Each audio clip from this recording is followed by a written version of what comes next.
I'm ready. You can start us off. Wait for a second. Okay. Hello guys, welcome back to our channel. It's been ages. Yes. Yeah. I had 3 assignments due and I finished last night, so I'm still dead inside, but we're back. We are back. And with like a few comments and new subscribers, it's all happening. Hello, Derlich, I don't know. Derlich, and Renee Pope Monroe. Hello. Hey. Renee Pope Monroe commented on our very first video ever, I think. Just stumbled across this. So fun to see people experience the depth of the books. And as ever, #Justice for Book Ginny. Yeah. Yeah, because Ginny's like, badass in the books. We don't really we haven't really seen it yet, but everybody always knows that Ginny gets a hard go in the movies. Oh, okay. And we got a hell of a comment from Steerinless on our last video. They attempted to comment, and I don't know if it was too long, but like it didn't go through, and like they were like, "Oh, my comment didn't go through," and I was like, "Retype it, get it done, Steerinless." Did you tell it? I was like, "Just get it done. You're just gonna have to retype it," and they did. It took them like a whole week to type it out again. But wow, I'm just gonna get it back up again and. I have to take a big deep breath. It's long. It's real long. That's good. It's good long. Recap of where we were in the book, because that's important, because they're asking about those things. And it was the Polyjuice Potion chapter. Yeah. And I think in our last video we were talking about we talked about, remember the Goldstein kid? And we were discussing how, like, J.K. Rowling just, like, chucks stuff in. Yeah. And she's looking for that representation to be like, look, I did this. Steerinless has come in to enlighten us. Oh, okay. They've also posted a link. We were talking about how the portraits could, like, help run the school. Yeah. He's dropped a link. I'll pin the comment on the video so other people can find it. But they've dropped a link for how the portraits actually work, according to J.K. Rowling. But Steerinless has said, link to JK's explanation, blah, blah, blah. I still think the wizarding world would benefit from not having just anybody run the school. With help from these guys, like you discussed, imagine tens or hundreds. How many former headmasters can there be? Of very opinionated people, some having been confined to their portraits for centuries, trying to agree and give advice on present-day matters. Yeah. Yeah, it could get messy, but I still think, like what's happening now in the world, in like Iran. Yep. Really I mean, old people picture the UN with, the big circle and hundreds of people going, we should do this or this kind of thing. It's the same thing. Yeah. He also said, or she, the Goldstein kid is in Dumbledore's army and thus mentioned a few times in book 5 at least, so he's not someone she just invented later, although I think you caught that from the tweets. Yeah, so Goldstein wasn't just fabricated out of nothing on her Twitter after the fact. But he's like a very minor background character, so I don't know. That's neither here nor there for me, to be honest. Okay. And finally, I'd like to point out that Dumbledore being gay wasn't just blurted out on Twitter long after the end of the series. The first public mention of it was probably in this British documentary from around the publication of Deathly Hallows. And they've dropped a link. But apparently the documentary didn't air until after a Q&A session with fans, where JK was asked directly about Dumbledore's love life, and that seems to have been where the news broke. And then he's dropped another link. There are many things that, or she, I keep saying he or she, I'll say they, sorry. There are many things that I don't like about JK these days, but this isn't one of them. I even think it's fair to say that there are clues throughout the series to support the claim that she always saw him as gay, even if those clues won't be taken as proof by us readers, especially in this day and age, flamboyant clothes, etc. I also don't agree with those who criticise her for not making him more openly gay, but that's a topic for another comment discussion, I think. Yeah, I mean, I've never seen the Dumbledore being gay in Harry Potter. I actually think that was quite good that she didn't like make a big deal about it. Yeah. I will always criticize her for the things like the Goldstein kid. Like, yeah, okay, he was there, but I don't know. It seems a slippery slope to be claiming representation for, like, a background character who's mentioned by name. Steerinless says at least 5 times, but, like, I don't remember him. I've read the books, 100 times. Maybe I'm just not as observant as other people. But yes, thank you, Steerinless, for You're so much more observant than me. the massive amount of effort that's gone in this comment. Yeah, I will pin that. I'm sure other people will read the links as well. Another thing that I think is that I don't think writers just care about background characters that much. Yeah, no. When she was, like, first writing the book, she would have had, like, a journal, or, like, she would have been planning things out, and she would have, like, gone, okay, this background character's going to do this, and she would have come up with, like, a history for each of the characters and things like that. But then, not all those things are going to make it into the actual plot or the narrative of the book, which is fine. Yeah. I think what people take issue with is, and I don't even think it's particularly J.K. Rowling's fault when she says on Twitter, like, oh, actually there was a Jewish kid. I don't think that's her going, oh, look, I did have a Jewish kid and I represented this culture. Everybody started complaining. I think she's just kind of pointing out, like, oh, I actually did, Wasn't a big part of the story, but he was there. And maybe that's her way of saying, like, I put a lot of effort into the book, not for representation's sake, but like, put a lot of effort into the book to give you a good story. But I don't know. Maybe she should just stay quiet on matters of representation in, the modern era where people get very, very touchy about their own cultures and representation and things.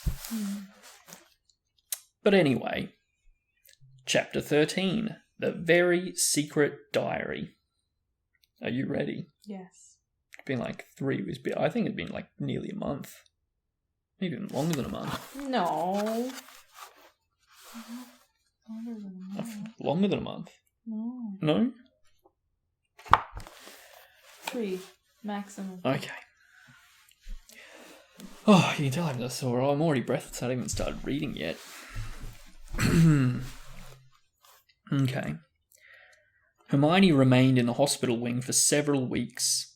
There was a flurry of rumour about her disappearance when the rest of the school arrived back from their Christmas holidays, because of course everyone thought that she had been attacked. So many students filed past the hospital wing trying to catch a glimpse of her that Madame Pomfrey took out her curtains again and placed them around Hermione's bed to spare her the shame of being seen with a furry face. Harry and Ron went to visit her every evening. When the new term started, they brought her each day's homework. If I'd sprouted whiskers, I'd take a break from work, said Ron, tipping a stack of books onto Hermione's bedside table one evening. Don't be silly, Ron. I've got to keep up, said Hermione briskly. Her spirits were greatly improved by the fact that all the hair had gone from her face, and her eyes were slowly turning back to brown. I don't suppose you've got any new leads. Question. I don't think I asked this before, but if I have, I forgot. Why did... Sorry. Harry and Ron went back to their normal faces really fast, but it took Hermione too long to get back? Yeah, because the Polyjuice Potion isn't meant for animal transformation. Blah, blah, blah. It's not entirely clear, to be honest, why it would last longer for a transformation that it's not supposed to be for. You'd think it would last less time, or it just wouldn't work, but... Okay. She added in a whisper, so that Madame Pomfrey couldn't hear her. Nothing, said Harry gloomily. I was so sure it was Malfoy, said Ron for about the 100th time. What's that? Asked Harry, pointing to something gold sticking out from underneath Hermione's pillow. Just a get well card, said Hermione hastily, trying to poke it out of sight, but Ron was too quick for her. He pulled it out, flicked it open, and read aloud. To Miss Granger, wishing you a speedy recovery from your concerned teacher, Professor Gilderoy Lockhart, Order of Merlin, 3rd class, honorary member of the Dark Force Defence League, and 5 times winner of Witch Weekly's Most Charming Smile Award. Imagine putting that after kind regards every single time. There was a meme on Facebook, sorry that I'm saying this now, there was a meme on Facebook that, like, the professors went, like, from 1 to 4, and then Lockhart got 4, like, got the 4th award, and, like, like, I don't know, Snape was the first one, but like Lockhart was like, "Who I'm the best." The I'm one where there, he's like yeah. the podium one. Yeah. Ron looked up at Hermione, disgusted. "You sleep with this under your pillow?" But Hermione was spared answering by Madame Pomfrey sweeping over with her evening dose of medicine. "Is Lockhart the smarmiest bloke you've ever met, or what?" Ron said to Harry as they left the dormitory and started up the stairs towards Gryffindor Tower. Snape had given them so much homework. Harry thought he was likely to be in the 6th year before he finished it. Ron was just saying he wished he had asked Hermione how many rat tails he was supposed to add to a hair-raising potion when an angry outburst from the floor above reached their ears. "That's Filch," Harry muttered as he hurried up the stairs and paused out of sight, listening hard. "You don't think someone else has been attacked?" said Ron tensely. They stood still, their heads inclined towards Filch's voice, which sounded quite hysterical. "Even more work for me, mopping all night like I haven't got enough to do. No, this is the final straw. I'm going to Dumbledore." His footsteps receded, and they heard a distant door slam. They poked their heads around the corner. Filch had clearly been manning his usual lookout post. They were once again on the spot where Mrs. Norris had been attacked. They saw at a glance what Filch had been shouting about. A great flood of water stretched over half the corridor, and it looked as though it was still seeping from under the door of Moaning Myrtle's bathroom. Now Filch had stopped shouting. They could hear Myrtle's wails echoing off the bathroom walls. "Now, what's up with her?" said Ron. "Let's go and see," said Harry, and holding their robes over their ankles, they stepped through the great wash of water to the door bearing its out-of-order sign, ignored it, as always, and entered. Moaning Myrtle was crying, if possible, louder and harder than ever. She seemed to be hiding down her usual toilet. It was dark in the bathroom, because the candles had been extinguished in the great rush of water that had left both walls and floor soaking wet. "What's up, Myrtle?" said Harry. "Who's that?" glugged Myrtle miserably. "Come to throw something else at me?" Harry waded across to her cubicle and said, "Why would I throw something at you?" "Don't ask me," Myrtle shouted, emerging with a wave of yet more water, which splashed onto the already sopping floor. "Here I am, minding my own business, and someone thinks it's funny to throw a book at me." "But it can't hurt you if someone throws something at you," said Harry reasonably. "I mean, it'd just go right through you, wouldn't it?" He had said the wrong thing. Myrtle puffed herself up and shrieked. "Let's all throw books at Myrtle, because she can't feel it. 10 points if you get it through her stomach, 50 points if you get it through her head." Ow. Sorry. "Well, haha, what a lovely game, I don't think." "Who threw it at you, anyway?" asked Harry. "I don't know. I was just sitting in the U-bend, thinking about death, and it fell right through the top of my head," said Myrtle, glaring at them. "It's over there. It got washed out." Question, I'm sorry. Can these ghosts just be like, "I don't want to be here," and just poof, get out? Maybe. Poof. Probably not. I think there's something holding them. Somebody please answer in the comments. I think something like keeps them on Earth. Okay. And it needs to be resolved, that sort of thing. Mm. Harry. What if it gets resolved, but they still want to be a ghost and be around? They still go poof? Yeah, maybe then they can choose if they want to stay or go. Do you remember what poof is? You're not laughing at it. Poof. Yeah, in the Harry Potter. And like, one moment you're there and then your fish is poof. Okay, sorry. Harry and Ron looked under the sink, where Myrtle was pointing. A small, thin book lay there. It had a shabby black cover and was as wet as everything else in the bathroom. Harry stepped forward to pick it up, but Ron suddenly flung out an arm to hold him back. "What?" said Harry. "Are you mad?" said Ron. "It could be dangerous." "Dangerous?" said Harry, laughing. "Come off it. How could it be dangerous?" "You'd be surprised," said Ron, who was looking apprehensively at the book. "Some of the books the ministry's confiscated, Dad's told me. There was one that burned your eyes out, and everyone who read Sonnets of a Sorcerer spoke in limericks for the rest of their lives. And some old witch in Bath had a book that you could never stop reading. You just had to wander around with your nose in it, trying to do everything one-handed, and..." All right, I've got your point," said Harry. The little book lay on the floor, nondescript and soggy. "Well, we won't find out unless we look at it," he said, and he ducked around Ron and picked it off the floor. Harry saw at once that it was a diary, and the faded year on the cover told him it was 50 years old. He opened it eagerly.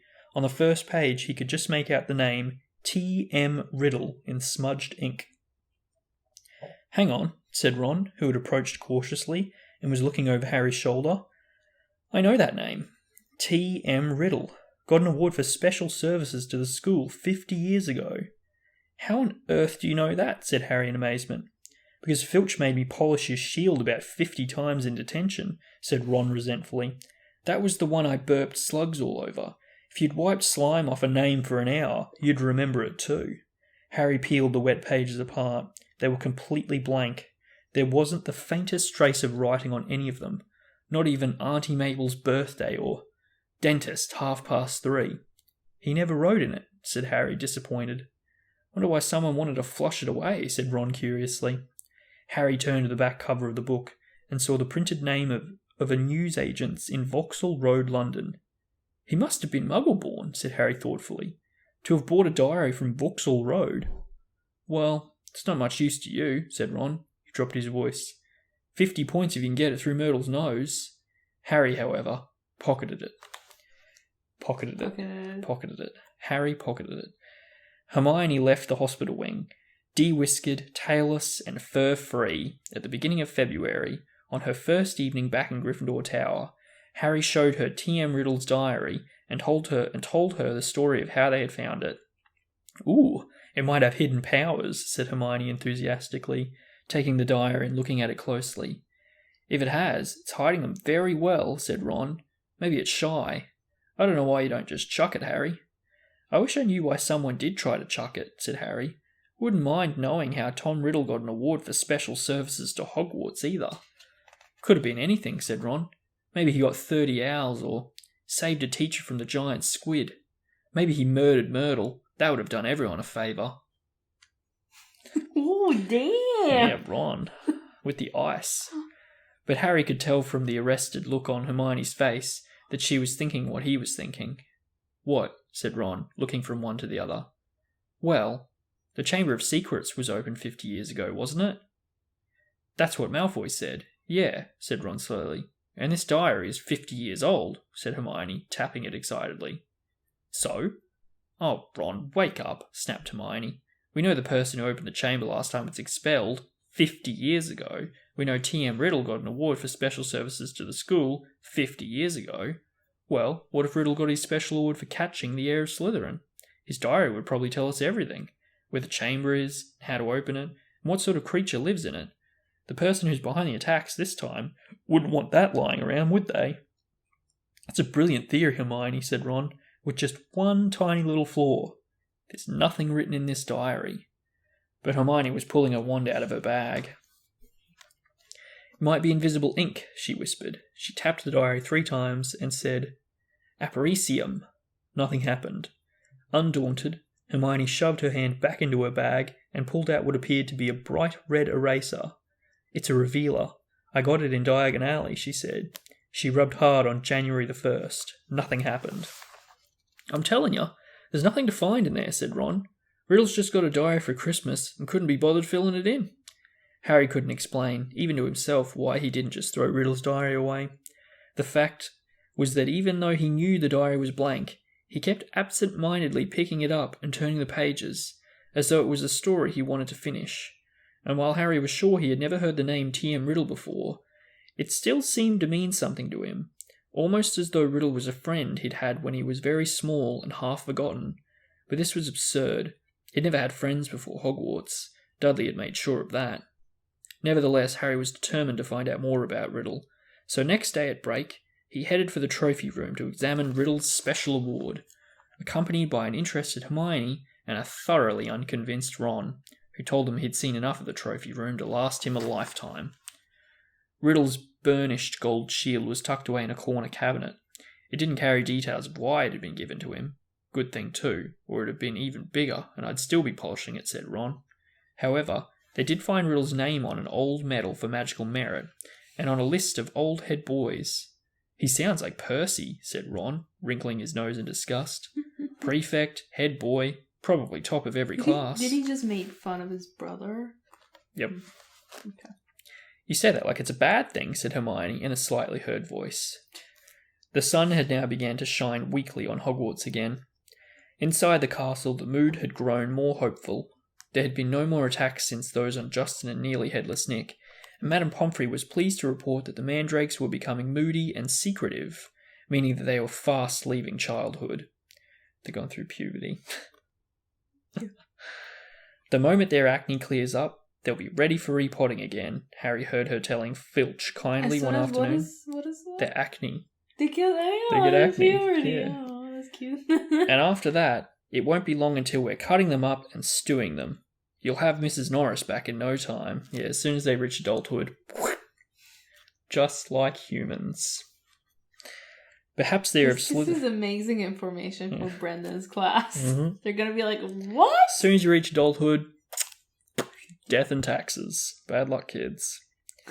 Perhaps the heir of Slytherin had lost his or her nerve, thought Harry. Must be getting riskier and riskier to open the Chamber of Secrets with the school so alert and suspicious. Perhaps the monster, whatever it is, was even now settling itself down to hibernate for another 50 years. Ernie Macmillan of Hufflepuff didn't take this cheerful view. He was still convinced that Harry was the guilty one, that he had given himself away, the dueling club. Peeves wasn't helping matters. He kept popping up in the crowded corridors singing, "Oh, Potter, you rotter," now with a dance routine to match. Gilderoy Lockhart seemed to think he himself had made the attack stop. Harry overheard him telling Professor McGonagall, so while the Gryffindors were lining up for transfiguration. "I don't think there'll be any more trouble, Minerva," he said, tapping his nose knowingly and winking. "I think the chamber has been locked for good this time. The culprit must have known it was only a matter of time before I caught them. Rather sensible to stop now, before I came down hard on them.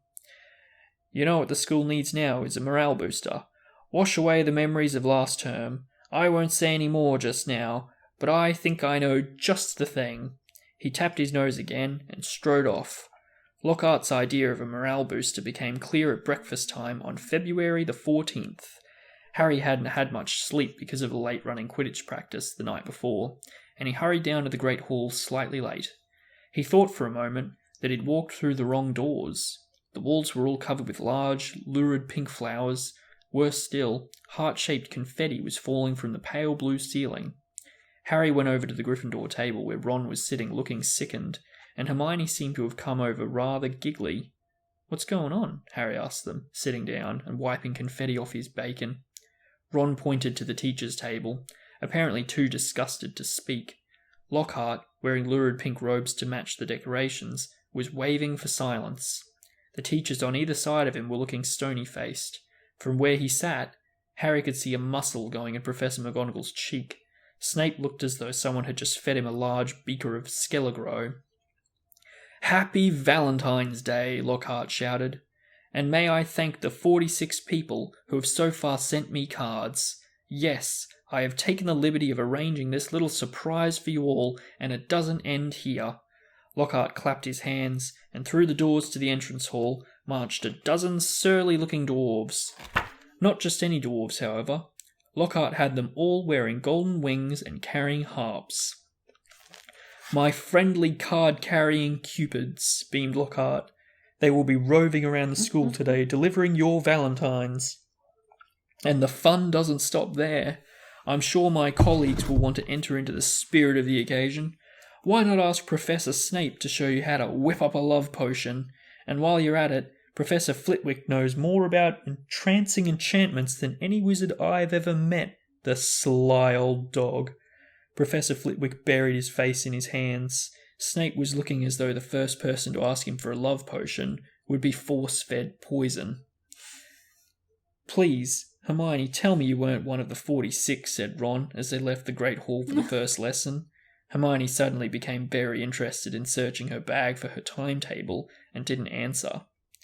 All day long the dwarves kept barging into their classes to deliver valentines to the annoyance of the teachers, and late that afternoon, as the Gryffindors were walking upstairs for charms, one of them caught up with Harry.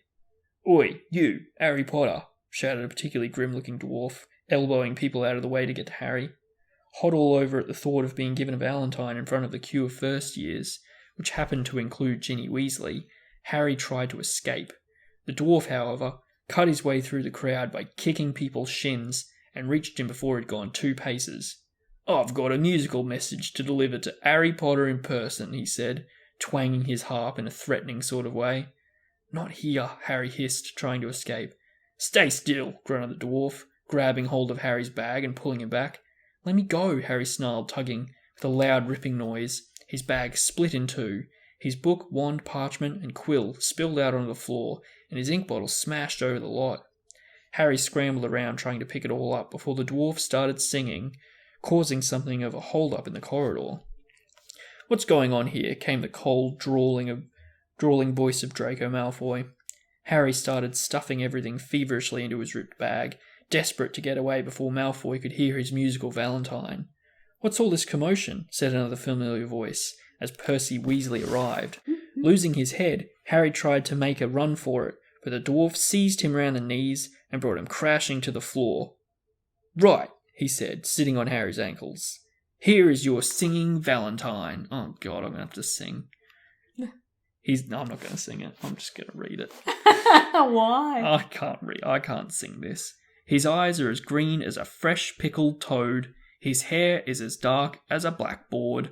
I wish he was mine. He's really divine. The hero who conquered the Dark Lord." Yeah, and I couldn't have done that in the dwarf's voice too. Yeah. Harry would have given all the gold in Gringotts to evaporate on the spot, trying valiantly to laugh along with everyone else. He got up, his feet numb from the weight of the dwarf, as Percy Weasley did his best to disperse the crowd, some of whom were crying with mirth. Off you go, off you go. The bell rang 5 minutes ago. Off to class now," he said, shooing some of the younger students away. "And you, Malfoy." Harry, glancing over, saw Malfoy stoop and snatch up something. Leering, he showed it to Crabbe and Goyle, and Harry realised that he'd got Riddle's diary. "Give that back," said Harry quietly. "Wonder what's Potter written in this," said Malfoy, who obviously hadn't noticed the year on the cover, and thought he had Harry's own diary. A hush fell over the onlookers. Ginny was staring from the diary to Harry, looking terrified. "Hand it over, Malfoy," said Percy sternly. "When I've had a look," said Malfoy, waving the diary tauntingly at Harry. Percy said, "As a school prefect," but Harry had lost his temper. He pulled out his wand and shouted, "Expelliarmus!" And just as Snape had disarmed Lockhart, so Malfoy found the diary shooting out of his hand into the air. Ron, grinning broadly, caught it. "Harry," said Percy loudly, "no magic in the corridors. I'll have to report this, you know." But Harry didn't care. He'd got one over on Malfoy, and that was worth 5 points from Gryffindor any day. Malfoy was looking furious, and as Ginny passed him to enter her classroom, he yelled spitefully after her, "I don't think Potter liked your valentine much." Ginny covered her face with her hands and ran into class. Snarling, Ron pulled out his wand too, but Harry pulled him away. Ron didn't need to spend the whole of Charms belching slugs. It wasn't until they had reached Professor Flitwick's class that Harry noticed something rather odd about Riddle's diary. All his other books were drenched in scarlet ink. The diary, however, was as clean as it had been before the ink bottle had smashed all over it. He tried to point this out to Ron, but Ron was having trouble with his wand again. Large purple bubbles were blossoming out of the end, and he wasn't much interested in anything else. Harry went to bed before anyone else in his dormitory that night. This was partly because he didn't think he could stand Fred and George singing, "His eyes are as green as fresh pickled toad," one more time, and partly because he wanted to examine Riddle's diary, and knew that Ron thought he was wasting his time. Harry sat in his four-poster and flicked through the blank pages, not one of which had a trace of scarlet ink on it.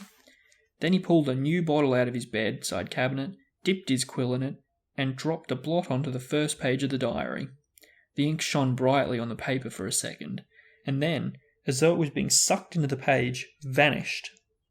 Excited, Harry loaded up his quill a second time and wrote, "My name is Harry Potter." The words shone momentarily on the page, and they too sank without a trace. Then at last, something happened. Oozing back out of the page, in his very own ink came words, Harry had never written. "Hello, Harry Potter. My name is Tom Riddle. How did you come by my diary?" These words too faded away, but not before Harry had started to scribble back. Someone tried to flush it down a toilet. He waited eagerly for Riddle's reply. Lucky that I recorded my memories in some more lasting way than ink, but I always knew that there would be those who would not want this diary read.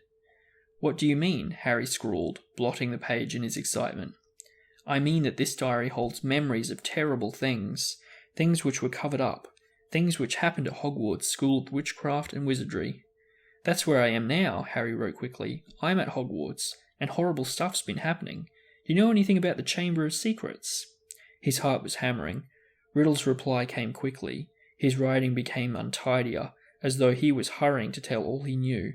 "Of course I know about the Chamber of Secrets.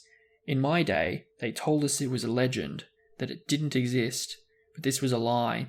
In my 5th year, the chamber was opened, and the monster attacked several students, finally killing one. I caught the person who'd opened the chamber, and he was expelled, but the headmaster, Professor Dippet, ashamed that such a thing had happened at Hogwarts, forbade me to tell the truth. A story was given out that the girl had died in a freak accident. They gave me a nice, shiny, engraved trophy for my trouble, and warned me to keep my mouth shut. But I knew it could happen again.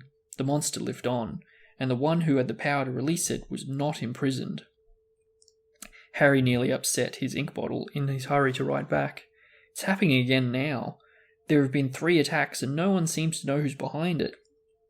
Who was it last time? I can show you if you like." Good question. Sorry. Haven't they told Harry still that Voldemort's actual name is Tom Riddle? No. That's so irresponsible of them. They have to, because it's like a magic world, they have to be like, hey, his name was this, it was this year that he did that, this, has a history. So if he wants to attack, he knows these stuff about him. That might humanize him, though.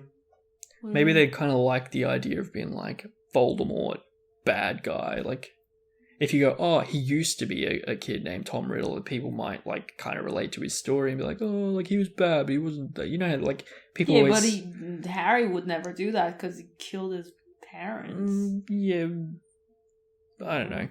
People love to play devil's advocate, though. Like Hitler, I get what you're really bad, but like there are still people that are like, it wasn't just him though. Like Goebbels was bad too, and Stalin killed even more people, and he was a good guy. And blah blah blah. They're all bad. Exactly, they're all bad. Okay. Let's not.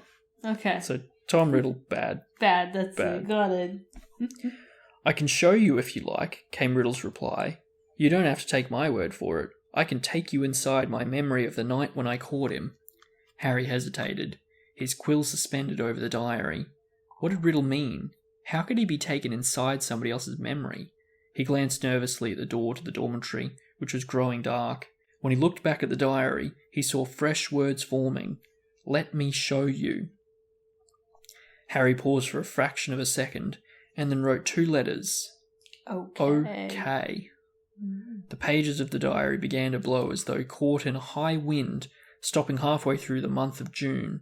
Mouth hanging open, Harry saw that the little square for June the 13th seemed to have turned into a minuscule television screen. His hands trembling slightly, he raised the book to press his eye against the little window, and before he knew it was happening, he was tilting forwards. The window was widening. He felt his body leave his bed, and he was pitched headfirst through the opening in the page, into a whirl of colour and shadow. That looks so good. Wow.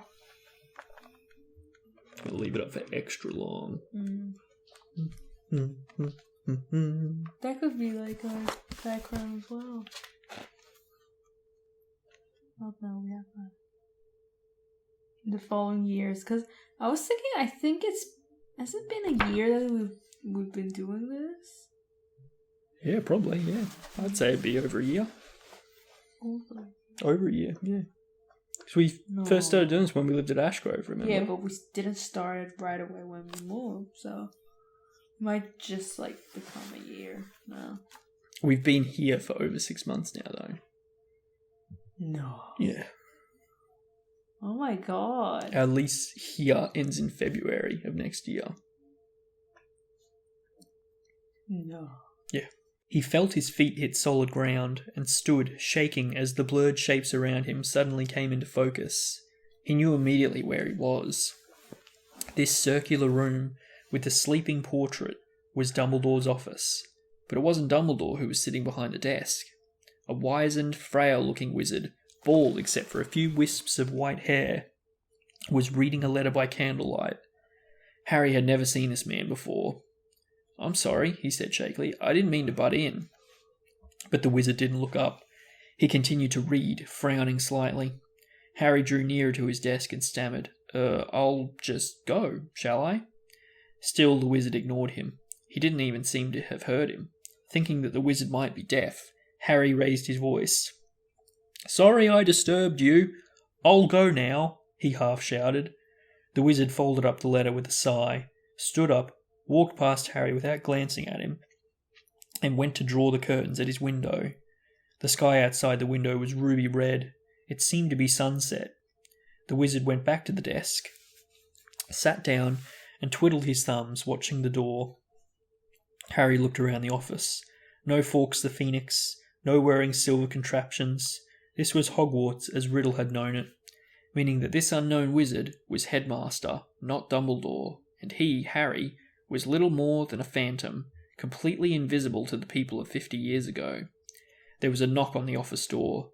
"Enter," said the old wizard in a feeble voice. A boy of about 16 entered, taking off his pointed hat. A silver prefect's badge was glinting on his chest. He was much taller than Harry, but he too had jet black hair. "Ah, Riddle," said the headmaster. "You wanted to see me, Professor Dippet," said Riddle.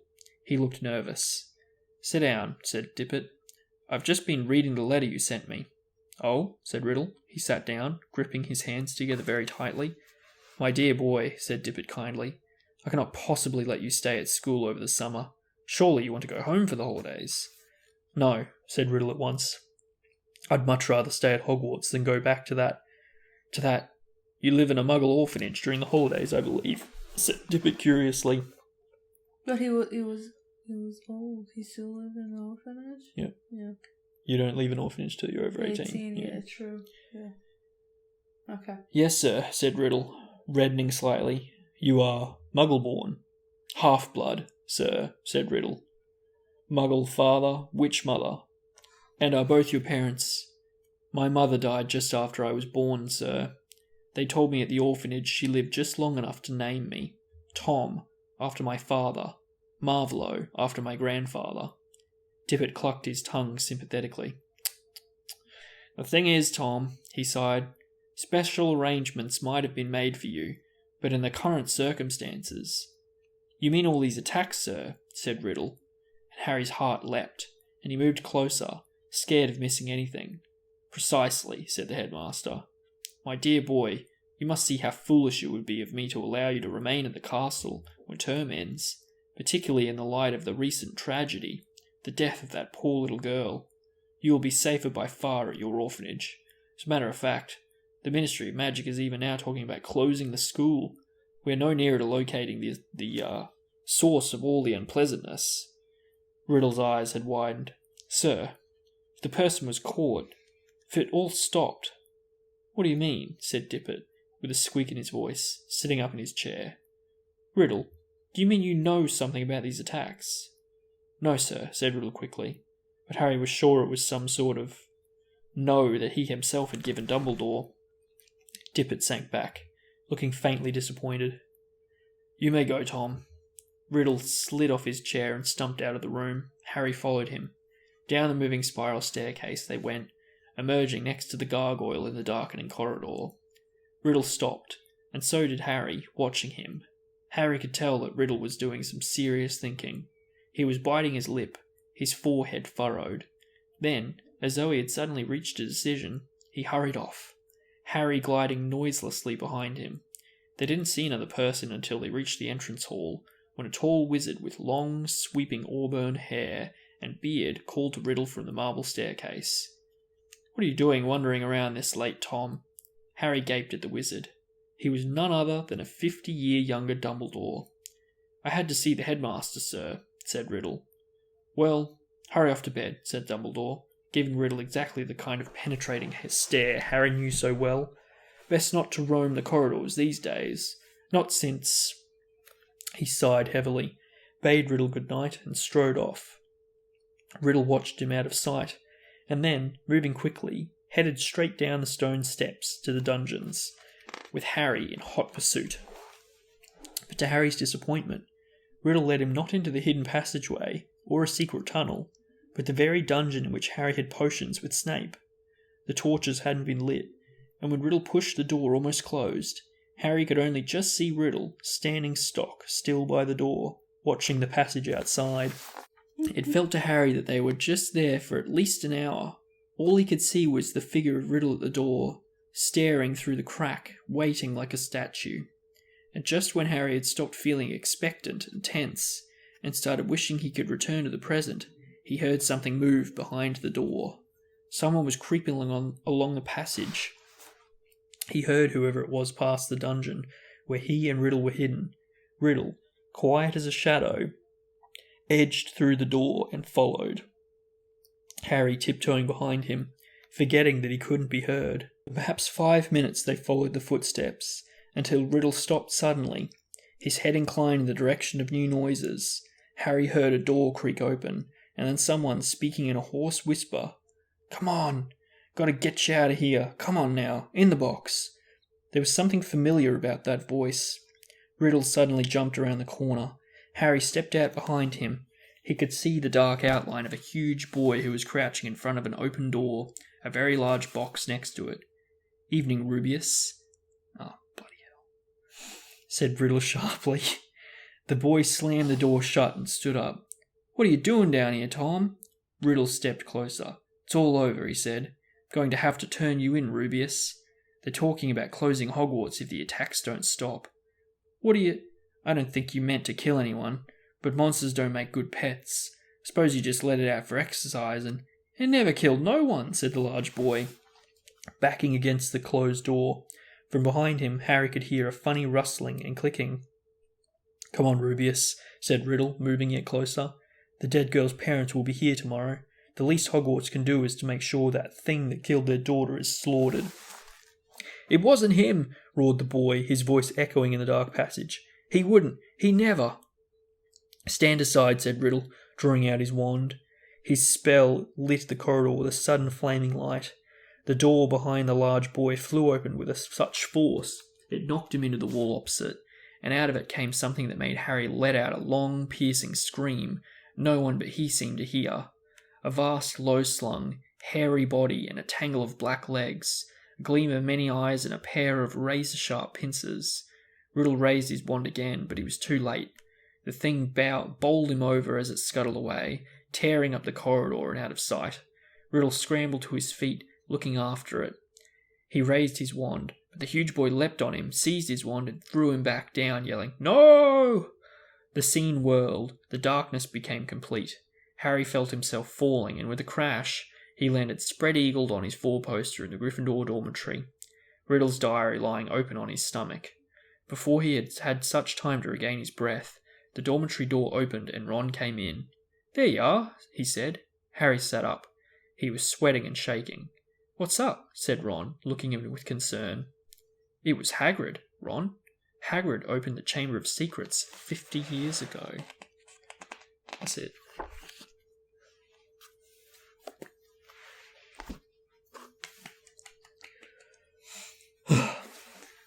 Why are you looking at me like that? Do you want me to do a recap? Yeah, tell me what's going on while I fix the TV.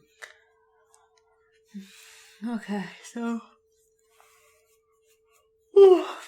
Hermione coming out of the cat thing that she was going through. She's back, yep. She's back. Loving Lockhart, doing a little like Yeah, the Valentine's thing. That's new. That wasn't in the movie. Yeah. Fighting over the diary to get the thing. And then there were so many new things though. Especially the beginning of the chapter. But I cannot recall now. I mean, the whole Valentine's Yeah, Day but, subplot.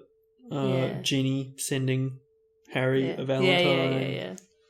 The little dwarves. Yes. Yeah. Those are, thank you. Like, they weren't that important to be in the movie. But yeah. Yeah, no, not really. Yes. Any particular, little details you noticed? No. One thing that struck me as I was reading was, okay, so we've entered Tom Riddle's memories when he entered the book. Yeah. But if we're in Tom Riddle's memories, why is Harry just like in Professor Dippett's office for like 10, 15 minutes, just like looking at this wizard? Tom Riddle wasn't there to remember that happening. That's a very good point. Yeah. Plot hole, J.K. Rowling. If you're watching J.K. Rowling. Sterling's gonna be in comments say, hey, shut up, Shannon. He cut this. He said, shut up. He's gonna be funny. Yeah, I mean, Hagrid, obviously, Hagrid's done it again with his big old hairy pet.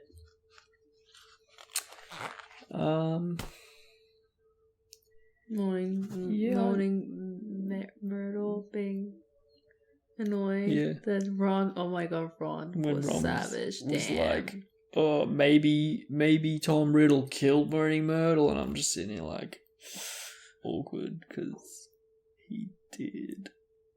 Kind of. Also, yeah, the fact that they're like, so obviously they found Hagrid guilty of doing it.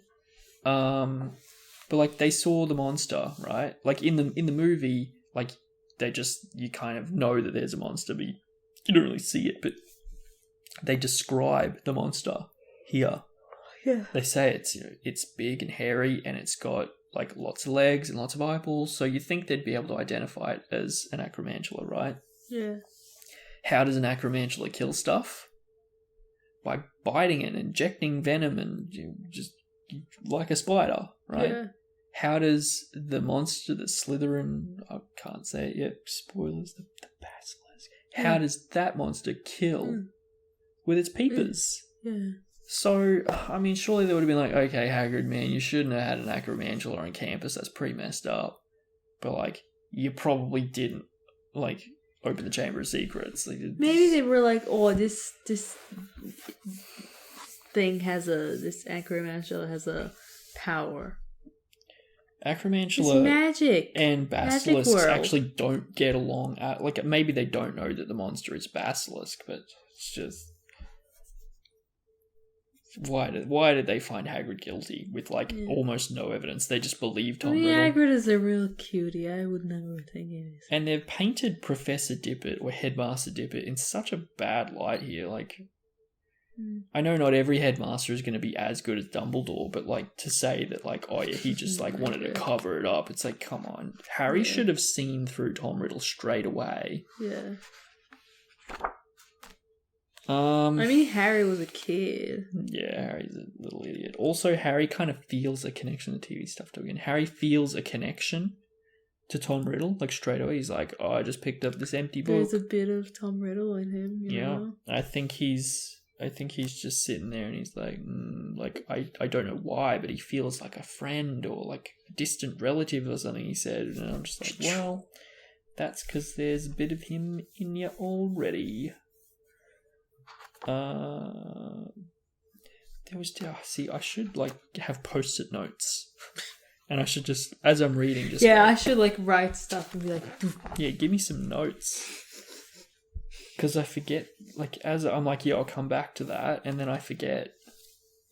Yeah, the fact that Hermione was in hospital for like, was it how many weeks? Like several weeks. So we don't know exactly, but the fact that she was in hospital like as a cat for several weeks and none of the other students noticed and they were all gossiping that she'd been petrified. Man, so if you like go to Madame Pomfrey, does she just not tell any of the teachers or any of the students or anyone? Like, it's just like, you come to me, I won't snitch.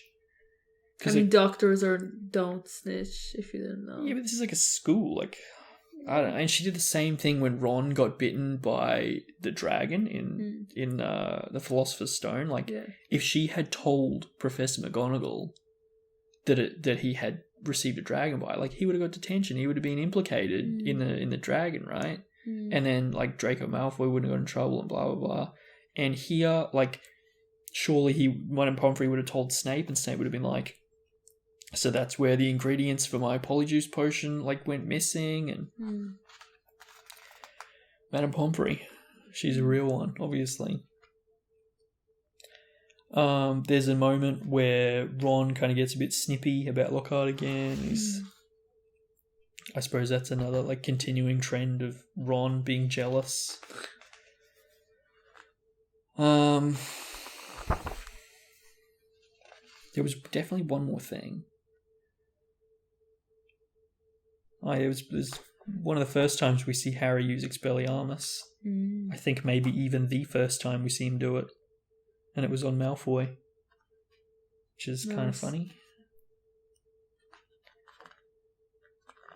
Oh, yeah, the bit about where Harry goes to pick up the book and Ron's like, whoa there, like, don't do that. Like, it could be magic. And Ron's, like, telling him about, like, other books. And there's one book that burns your eyes out. And you open a book and just see ya. Yeah. Like, that's messed up. And the book, like, that's maybe not even as bad as everyone who reads Sonnets of a Sorcerer speaks in limericks for the rest of their lives. Like, seriously? And the one where, and some old witch in Bath had a book that you could never stop reading. Like, imagine if you're just reading, you just... Damn, I'd be like, hey, Shannon, talk to me. You'd hope it would be a good book, wouldn't you? Oh my god. And it was also very clever of Harry to immediately pick up on the fact that Tom was Muggle-born, because he was like, oh, look at the back of the book. Like, it's a Muggle book. Like, it's printed in Vauxhall. That was clever. It was very observant of him. That's still not what I wanted to say, though.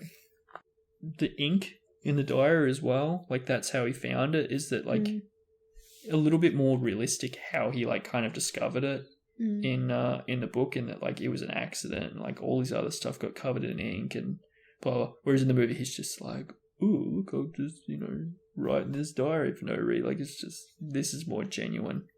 But the question is, he spilled all that ink and the diary just, like, sucked it up, right? Yeah. And then he wrote more, like, he wrote in the diary and it sucked up all the ink. Where's all the ink go? Like another dimension where all the ink that's ever been written in this diary is stored? It just evaporates. How can it evaporate? It's a magic world, Shannon, please. Come on. No. Be more accepting. I want to know where that ink's going. In Tom Riddle's mouth. Good. Okay, yeah, look, I don't remember what it was that I had in my head.